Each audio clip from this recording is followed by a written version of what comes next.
You may have been told since you were little that you can achieve anything you set your mind to. In an ideal world, all you have to do is dream of becoming a pop star, a Michelin-starred chef, a millionaire, and follow the steps to become one. You just have to transport yourself from where you are now to some future incredible version of yourself. The trouble is, there's something that gets in the way, something in the middle called resistance or procrastination. In this video, we explore what that thing is and how you can overcome it to become that future incredible version of yourself. We look at how you can break down big, scary, impossible future goals into much more achievable actions. And we take you through a 6-step process to get you there. Let's dive in. Most people have no shortage of ideas, future projects, ambitions that they would like to achieve. But lots of the time, this annoying gremlin of resistance gets in the way. And this gremlin comes in 2 forms. The first resistance gremlin is the uncertainty gremlin. You tell yourself, I've never done this before, so I don't know where to start. Of course you don't know where to start. You don't know what's involved. If someone is working in an office, for example, and they have a dream of opening a cafe one day, they possibly don't know anything about opening a cafe. So that goal, that dream, almost seems impossible. Actually, this is often what people tell themselves. They don't know where to start, they don't know what's involved, so maybe they'll just carry on with their office job today and think about this big goal tomorrow. But actually, that is not really the main reason that lots of people don't start making progress towards their goal. The real reason is gremlin number 2, which is the fear gremlin. In 1998, a company called Google was established, which enables anyone around the world to research anything. So in reality, the reason you're not researching how to open a cafe might be because that will take you one step closer to that becoming a reality. And actually, the fear gremlin, which is hidden away, is telling you that you might fail or that something might go wrong if you were to pursue your dream. Your brain loves the status quo, and quite often it's working to preserve that, to keep you safe and protect you. The brain fears change, which means often it's holding you back. Be honest with yourself. Are you making this more complicated than it needs to be to give you an excuse not to move forward with it? Fear leads to resistance to starting something, and that resistance can lead to more fear, and that fear can lead to more resistance about starting. In essence, procrastination. Close your eyes and think about something that you have achieved that you are proud of. You can pause the video on this one if you like. For me, the proudest moments in my life are when I've been scared to do something, like when I cycled from the UK to Spain, or various presentations I've given where I've been really scared before doing it. But once I've completed it, I feel amazing afterwards because I faced that fear, I survived, and I felt stronger as a result. The thing is, fear is good. Fear is an indicator that you should possibly be doing something because it's likely to lead to growth. If you're scared of doing something, don't necessarily run away from it. Confront that fear. I now use fear as an indicator that I should go towards something. Lean into that fear. The more resistance you feel, the more important that task is likely to be. Okay, great. You've got your dream. You've recognized that there's some fear there. You recognize that that is a good thing and that you're going to lean into that fear because it's telling you that this is probably something worth spending some time on. Now what? The next step is to break the big scary goal into smaller, more manageable tasks. And more importantly, tasks that you want to do and energize you. If you are not energized or excited by these smaller tasks, it might be that bigger goal is not for you. Breaking the goal down into smaller tasks gives you clarity, and that clarity leads to confidence. And once you've got that confidence, it becomes easier to take the next step. Also, the excitement of a big goal can wear off as you start moving towards it. So breaking it down into small, manageable tasks allows you to celebrate quick wins along the way. We want to create actionable steps out of this big goal, and an actionable step is something that you could put in your calendar and complete within an hour or 2. Where most people go wrong is by trying to figure out the very first action they need to take, and then the next action, and then the next action after that. It's a logical way to think about things. But this would be like writing a novel with no idea of the plot or the outline of the book. Instead, we want to start at the highest level and then narrow our focus until we get down to actions at the bottom. We're now going to go through the 6 steps to break these big goals down into actionable steps. Step number 1 is actually defining that goal.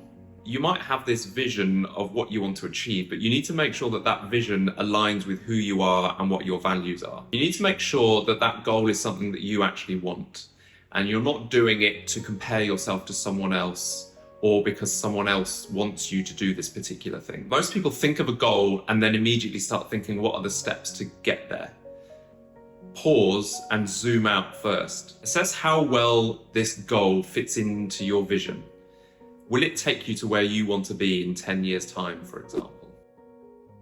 Once you're happy with your goal and you know that it aligns with your value, the next step is to outline the high-level process to achieve that goal. Every big goal that you have can be broken into 3 to 5 high-level steps. So if you wanted to open a cafe, for example, step number 1 might be to design the menu. Step 2, find a location. Step 3, hire the staff. Step 4, fit out the cafe. Step 5, launch. If you wanted to write a book, for example, step number 1 might be define the title. Step number 2, figure out the chapters. Step number 3, write the chapters. Step number 4, find a publisher. Step number 5, market and advertise the book. And these steps don't necessarily need to be in order. It's just breaking that big goal into 3 to 5 chunks.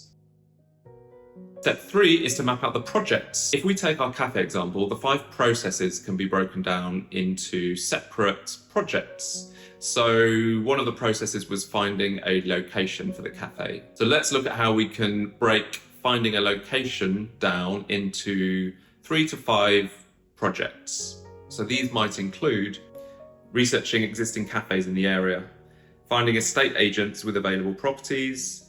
Step number 3, arrange viewings with estate agents. Step number 4, speak to existing cafe owners about what to look for. As we do this, our dream is starting to feel a little bit more real. And you might find that procrastination kicks in again. Oh, this is too much work. I don't really want to do this. I'm a bit overwhelmed. But just think, we're taking these really high-level, scary tasks and starting to create things that we can actually achieve. And we want to get these big projects broken down to start getting some of those quick wins. Step 4 is to break the projects into milestones. And this kind of depends on the size of your goal.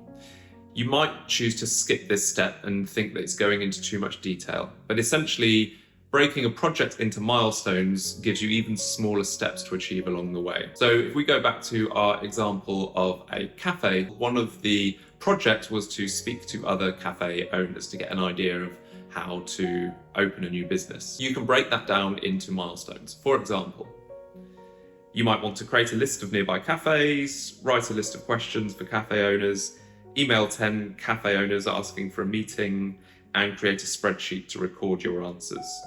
Or you might choose to skip this step and jump into the next section, which is all about actions. So think of an action as something that you can actually put into your calendar, something that you can achieve within 1 to 2 hours. So look at the milestones that you've created and turn them into actions that you can very easily create in that timescale. So one of our milestones was creating a list of nearby cafes. You could break that down even further into actions such as look on Google Maps for cafes, research food blogs for examples of the type of business that you're looking to create, and then maybe find contact information for each cafe. These are the sorts of things that you could easily put into your calendar and achieve within a fairly short period of time. Step number 6 is to plan your calendar and take action. If you're one of those people that quite enjoys planning and coming up with ideas, you may have found that that's the easy bit.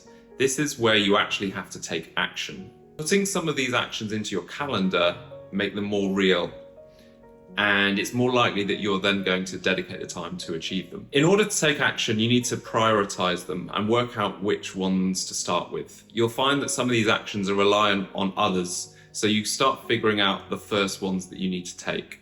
Once you've done this, start mapping them out in your calendar.